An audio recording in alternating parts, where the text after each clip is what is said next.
हं. एखाद्या अशा प्रसंगाचा विचार करूया जिथे म्हणजे समजा एका व्यक्तीला आपल्याच कंपनीत एक अत्यंत भयंकर घोटाळा सुरू असल्याचं समजतं. हो.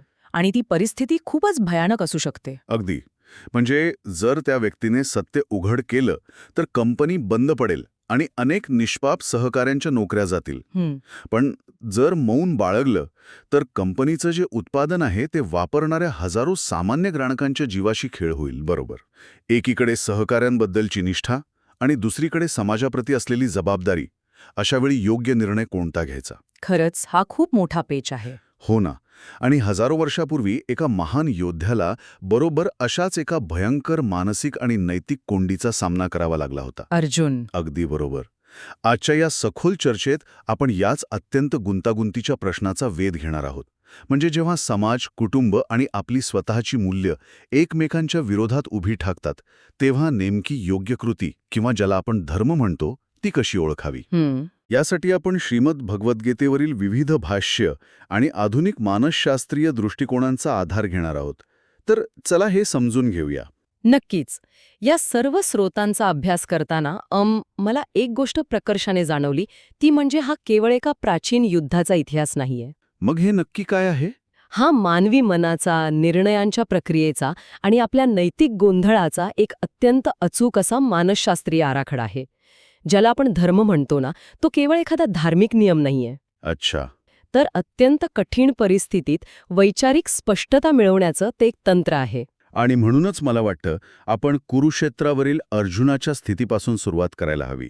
हो, नक्कीच. स्रोतांमध्ये अर्जुनाच्या त्या अवस्थेचं वर्णन केलंय ना, ते आजच्या भाषेत सांगायचं तर एका पॅनिक अटॅकपेक्षा कमी नाहीये. अगदी तसंच आहे ते. म्हणजे समोर आपलेच नातेवाईक, गुरु आणि मित्र उभे आहेत हे पाहिल्यावर त्याच्या तोंडचं पाणी पळतं, हातातील गांडीव धनुष्य गळून पडतं आणि त्याला शरीराचा दाह जाणवतो. हं. तो रथाच्या मागील बाजूस जाऊन बसतो आणि विचार करतो की ज्यांच्यासाठी आपण हे सर्व करत आहोत तेच जर मरणार असतील तर या विजयाचा उपयोग काय? हे बघा, यातील सर्वात आकर्षक गोष्ट म्हणजे अर्जुनाची ही जी अडचण आहे ना, ती शारीरिक नाहीये. म्हणजे तो घाबरलेला नाहीये युद्धाला. नाही, अजिबात नाही. ती पूर्णपणे संज्ञात्मक आहे, म्हणजे कॉग्निटिव्ह आहे. त्याच्या मेंदूत एक भयंकर मोठा संघर्ष सुरू झालाय. कसला संघर्ष? एकीकडे क्षत्रिय म्हणून त्याचं कर्तव्य आहे आणि दुसरीकडे कुटुंबाप्रती असलेली ओढ आहे. जेव्हा ही दोन मूल्य एकमेकांवर आदळतात तेव्हा माणसाचा मेंदू फाईट किंवा फ्लाईट या अवस्थेत जातो. लढा किंवा पळून जा. अगदी बरोबर. आणि अर्जुनाचा मेंदू फ्लाईट मोडमध्ये गेलाय. गीतेवरील भाष्यांमध्ये या अवस्थेला तामसी त्याग असं म्हटले आहे. तामसी त्याग. म्हणजे नुसतंच पळून जाणं नाही तर त्यामागे काहीतरी वेगळं मानसशास्त्र आहे. नक्कीच. तामसी त्याग म्हणजे ज्ञान किंवा वैचारिक स्पष्टतेतून आलेला संन्यास नाहीये, तर केवळ भीती, ताण आणि परिस्थितीच्या दबावामुळे कर्तव्यापासून पळ काढणं. जेव्हा परिस्थिती खूप गुंतागुंतीची होते ना, तेव्हा आपला मेंदू सोपा मार्ग शोधतो. म्हणजे मी युद्धच करणार नाही किंवा मी संन्यास घेईन, हे जे अर्जुनाचे विचार आहेत ते आधुनिक जगातले अत्यंत तणावाच्या वेळी मी ही नोकरीत सोडून देतो आणि कुठेतरी हिमालयात जाऊन राहतो असा विचार करण्यासारखेच आहेत. अरे बापरे. हो, आपण सगळेच कधी ना कधी असा विचार करतो. हो ना, पण स्रोतांमध्ये स्पष्ट केलंय की अशा प्रकारच्या तामसी त्यागाने मूळ प्रश्न सुटत नाही. कारण व्यक्ती बाह्य जगातून पळून जाऊ शकते, पण स्वतःच्या आतल्या संघर्षातून नाही. पण इथे एक मोठा व्यावहारिक प्रश्न निर्माण होतो. कोणता? जर ती व्यक्ती त्या तणावाग्रस्त परिस्थितीतून बाहेर पडली तर किमान तिचं मानसिक स्वास्थ्य तरी टिकून राहील ना? पळून जाणं हा काही वेळा स्वसंरक्षणाचा सर्वात सोपा आणि सुरक्षित मार्ग असू शकतो असं मला वाटतं. वरवर पाहता तो तात्पुरता सुरक्षित मार्ग वाटू शकतो, पण दीर्घकाळात तो मानवी अस्तित्वासाठी अत्यंत घातक ठरतो. ते कसं काय? कारण जेव्हा एखादी व्यक्ती स्वतःच्या मूळ कर्तव्याकडे पाठ फिरवते तेव्हा तिच्या आत एक प्रकारची कॉग्निटिव्ह डिसोनन्स म्हणजेच वैचारिक विसंगती निर्माण होते. म्हणजे आतून खात राहतं काहीतरी. अगदी. आतला आवाज सांगत असतो की काहीतरी चुकीचं घडतंय, पण कृती मात्र त्या आवाजाच्या विरुद्ध असते. आणि यातूनच गीतेचा सर्वात महत्वाचा आणि पहिला नियम समोर येतो, ज्याला स्वधर्म म्हटले आहे. स्वधर्म. हो. स्वधर्मे निधन श्रेयः परधर्मो भयावह. म्हणजे दुसऱ्याच्या धर्माचं पालन करण्यापेक्षा स्वतःच्या धर्मात मरण पत्करणं श्रेयस्कर आहे. स्वधर्म आणि परधर्म ही संकल्पना वाचताना मला तंत्रज्ञानातल्या एका गोष्टीची आठवण झाली. इथेच खरी रंजक गोष्ट समोर येते. कोणती आठवण? समजा एखाद्या लॅपटॉपची ऑपरेटिंग सिस्टीम विंडोज आहे आणि आपण त्यावर मॅकचं सॉफ्टवेअर चालवण्याचा प्रयत्न करत आहोत. कितीही प्रयत्न केला तरी ती सिस्टीम क्रॅश होणारच, कारण तिची मूळ रचना तशी नाहीये. परधर्म म्हणजे अगदी असंच, दुसऱ्याची ऑपरेटिंग सिस्टीम स्वतःच्या मेंदूत चालवण्याचा प्रयत्न करणं. क्या बात आहे. हे उदाहरण या संकल्पनेच्या अगदी मुळाशी जातं. स्वधर्म म्हणजे केवळ समाज काय म्हणतो किंवा कुटुंबाच्या काय अपेक्षा आहेत यावर आधारित कृती नाही, बरोबर. तर व्यक्तीची स्वतःची नैसर्गिक प्रवृत्ती, तिची क्षमता आणि तिचा आतला सत्य आवाज म्हणजे स्वधर्म. जेव्हा आपण परधर्माचं म्हणजेच इतरांनी लादलेल्या अपेक्षांचं ओझं वाहतो तेव्हा आपली ऊर्जा चुकीच्या ठिकाणी खर्च होते. पण हे प्रत्यक्षात आणणं किती कठीण आहे याचा विचार करूया आपण. हो, नक्कीच कठीण आहे. स्रोतांमध्ये एक आधुनिक उदाहरण दिलं आहे, करिअर विरुद्ध कुटुंबाची अपेक्षा. समजा एका तरुणाला परदेशात किंवा एका विशिष्ट क्षेत्रात स्वतःचं करिअर घडवायचं आहे. तो त्याचा स्वधर्म आहे. पण त्याचं कुटुंब त्याच्यावर वेगळ्याच म्हणजे अधिक सुरक्षित मानल्या जाणाऱ्या परंपरेचा किंवा व्यवसायाचा मार्ग निवडण्यासाठी प्रचंड भावनिक दबाव टाकत आहे. असं खूपदा होतं आपल्याकडे. हो. आता इथे जर त्याने स्वतःचा मार्ग निवडला तर त्याला अपराधीपणाची भावना छळणार नाही का? समाज त्याला स्वार्थी म्हणणार नाही का? हाच तर खरा संघर्ष आहे. समाज आणि कुटुंब अनेकदा या अपराधीपणाच्या भावनेचा वापर करून व्यक्तीला परधर्माकडे ढकलतात. पण गीता इथे अत्यंत कठोर आणि स्पष्ट भूमिका घेते. काय सांगते गीता? जर तो निर्णय केवळ खोट्या अहंकारासाठी नसेल आणि खऱ्या प्रगतीसाठी असेल, तर सत्याच्या आणि आंतरिक विकासाच्या मार्गावर चालताना कुटुंबाचा किंवा समाजाचा विरोध पत्करणं हाच धर्म ठरतो.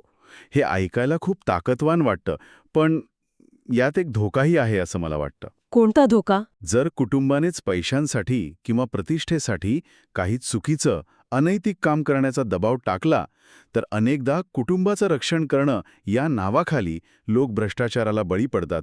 म्हणजे तो नैतिक पेचप्रसंग असतो. आणि तिथेच गोंधळ सुरू होतो.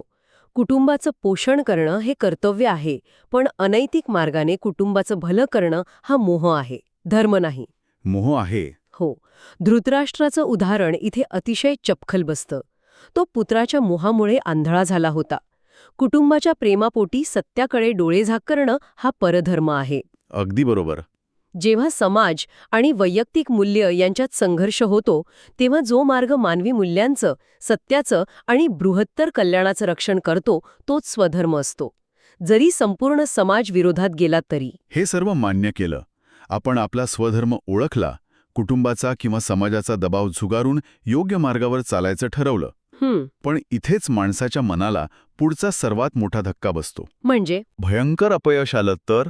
भीती वाटते. हो, ही जी निकालाची भीती असते ना, ती माणसाला कृती करण्यापासूनच रोखते. आणि याच भीतीवर मात करण्यासाठी गीतेने निष्काम कर्म ही अत्यंत क्रांतिकारी संकल्पना मांडली आहे. कर्मण्येवाधिकारस्ते मा फलेषु कदाचन. अगदी बरोबर. म्हणजे कर्म करणं हा आपला अधिकार आहे, पण फळावर अधिकार नाही. बहुतांश लोक या नियमाचा चुकीचा अर्थ काढतात. त्यांना वाटतं की फळाची इच्छा न ठेवणं म्हणजे निरुत्साही होणं किंवा कोणतीही महत्वाकांक्षा न ठेवणं. तोच तर माझाही आक्षेप आहे. म्हणजे यावरून एक महत्वाचा प्रश्न निर्माण होतो.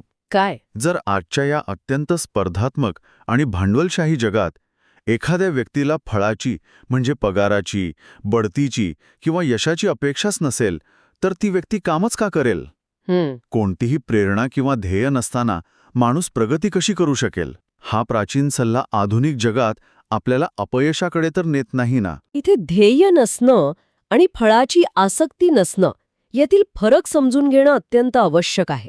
म्हणजे फरक आहे यात? खूप मोठा फरक आहे. ध्येय हे प्रवासाची दिशा ठरवण्यासाठी आवश्यक असतंच, पण निष्काम कर्म आपल्याला हे सांगतं की त्या ध्येयाच्या प्राप्तीची जी चिंता आहे ना, ती आपली कृती नष्ट करते. अच्छा. आपण याला आधुनिक मानसशास्त्र आणि तंत्रज्ञानाच्या भाषेत समजावून घेऊया. हो, सांगा ना. जेव्हा एखादी व्यक्ती सतत निकालाचा विचार करत असते, म्हणजे मी पास झालो नाही तर काय होईल, मला प्रमोशन मिळालं नाही तर लोक काय म्हणतील, तेव्हा ती व्यक्ती आपल्या मेंदूची 80% रॅम केवळ चिंतेत आणि तणावात खर्च करत असते. अरे वा. म्हणजे प्रत्यक्ष काम करण्यासाठी मेंदूकडे फक्त 20% ऊर्जा उरते. अगदी बरोबर. निष्काम कर्म म्हणजे ध्येय सोडून देणं नव्हे, तर निकालाच्या चिंतेचे ते 80% टॅब्स बंद करून आपली 100% ऊर्जा आणि बुद्धी वर्तमानातील कृतीवर केंद्रित करणं. क्या बात आहे. हे खूपच भारी उदाहरण आहे. ते राजा जनक यांचं उदाहरण दिलं आहे. ते एक सम्राट होते. ते राज्य चालवत होते, निर्णय घेत होते. पण त्यांनी त्या राज्याच्या सत्तेची किंवा फळाची मालकी स्वतःच्या अंगावर घेतली नाही. ते लोकसंग्रहासाठी म्हणजेच केवळ बृहत्तर कल्याणासाठी काम करत राहिले. निष्काम भावनेने. हो. जेव्हा तुम्ही निकालाची मालकी सोडून देता तेव्हा अपयशाची भीती नष्ट होते आणि कामाचा दर्जा आपोआप उंचावतो. हे रॅमचे उदाहरण खरोखरच डोळे उघडणार आहे. फळाची आसक्ती सोडणं म्हणजे संन्यास घेणं नव्हे, तर स्वतःची कार्यक्षमता सर्वोच्च पातळीवर नेणं होय. नक्कीच. पण हे सगळं कागदावर किंवा चर्चेत जितकं तार्किक आणि सोपं वाटतं ना, तितकं ते प्रत्यक्ष आयुष्यात अजिबात नसतं. हो, ते तर आहेच. कारण या सगळ्यात एक अत्यंत मोठा अडथळा आहे, तो म्हणजे माणसाचं स्वतःचं मन. अर्जुनाने श्रीकृष्णाला हेच सांगितलं होतं की मन हे वाऱ्यासारखं चंचल आणि हट्टी आहे. वाऱ्याला मुठीत पकडणं अशक्य आहे, तसंच या मनाला वाकणं अशक्य आहे. अर्जुनाची ही शंका अत्यंत वास्तववादी आहे. मानवी मन सतत भूतकाळातील पश्चाताप आणि भविष्यकाळातील चिंता यांच्यात हेलकावे खात असतं. बरोबर. आणि म्हणूनच गीतेमध्ये मानसिक संतुलनासाठी बुद्धियोग किंवा समत्व ही संकल्पना मांडली आहे. समत्वम योग उच्यते. पण बुद्धियोग म्हणजे नक्की काय? सर्व भावना मारून टाकणं आणि एका दगडासारखं भावनाशून्य होणं? नाही, अजिबात नाही. कारण जर मला दुःखच जाणवलं नाही किंवा यश मिळाल्यावर आनंदच झाला नाही, तर जगण्यात अर्थ काय उरतो? हे बघा, बुद्धियोग म्हणजे भावनाशून्य होणं किंवा ॲपॅथी अजिबात नाही. आधुनिक मानसशास्त्रात याला कॉग्निटिव्ह फ्लेक्सिबिलिटी किंवा इमोशनल रेग्युलेशन म्हणतात. अच्छा. सामान्य व्यक्तीचं मन हे परिस्थितीचं गुलाम असतं. कोणी स्तुती केली की मेंदूत डोपामिनची लाट येते आणि माणूस हुरळून जातो. हो. आणि कोणी टीका केली की कॉर्टिसॉल वाढतं आणि माणूस खचून जातो. हे अगदी एखाद्या रानटे घोड्यावर बसण्यासारखं आहे, जो तुम्हाला कुठेही फेकून देऊ शकतो. आणि बुद्धियोग म्हणजे त्या घोड्याला लगाम घालणं. त्याहूनही अधिक. बुद्धियोग म्हणजे आपल्या स्वतःच्या भावनांचं आणि विचारांचं तटस्थपणे निरीक्षण करण्याची क्षमता मिळवणं. सुख दुःख, नफा तोटा किंवा जय पराजय याकडे समान दृष्टीने पाहणं. याचा अर्थ असा की या बाह्य घटनांमुळे तुमची आंतरिक स्थिरता डळमळीत होत नाही. म्हणजे बाहेर काही वादळ असलं तरी आत शांतता असते. अगदी बरोबर. जेव्हा समाज तुमच्या विरोधात जातो किंवा तुम्ही घेतलेल्या कठीण निर्णयामुळे लोक तुम्हाला चुकीचं ठरवतात, तेव्हा हे समत्व तुम्हाला टिकवून ठेवतं. तुम्ही मोहाच्या आणि दबावाचा चिखलातून बाहेर येऊन अतिशय स्पष्टपणे विचार करू शकता. याचाच अर्थ, जर आपल्याला सुरुवातीला उल्लेख केलेल्या त्या कंपनीतील घोटाळ्याच्या प्रसंगाला सामोरे जायचे असेल, तर सगळ्यात आधी त्या व्यक्तीला आपला स्वधर्म म्हणजे सत्य आणि ग्राहकांचं रक्षण हे ओळखावं लागेल. बरोबर. त्यानंतर नोकरी जाण्याची किंवा बदनामी होण्याची फळाची भीती, ज्याला आपण निष्काम कर्म म्हणतो, ती सोडून द्यावी लागेल. अगदी. ती व्याख्या? ध्रुव या धातूपासून धर्म हा शब्द बनला आहे. याचा अर्थ जे धारण करण्यायोग्य आहे, जे समाजाला, निसर्गाला आणि मानवी अस्तित्वाला एकत्र बांधून ठेवतं, तो धर्म. तो कोणताही कर्मकांडाचा संच किंवा ताठर नियम नाहीये. जर आपण हे एका व्यापक दृष्टिकोनातून पाहिलं, तर जेव्हा समाज आणि वैयक्तिक मूल्य यांच्यात युद्ध सुरू असतं, तेव्हा जो मार्ग विनाशाकडून शांतीकडे नेतो आणि जो संपूर्ण व्यवस्थेचा समतोल राखतो, तो मार्ग म्हणजे धर्म. क्या बात है. हे सर्व ऐकल्यानंतर आतापर्यंत ज्या गोष्टी गोंधळात टाकणाऱ्या वाटत होत्या, त्या एका सुस्पष्ट चौकटीत बसल्याचं जाणवतंय. हो ना? आपण नेहमीच बाहेरच्या जगात एक अचूक नकाशा शोधत असतो, जो आपल्याला सांगेल की नक्की काय योग्य आहे.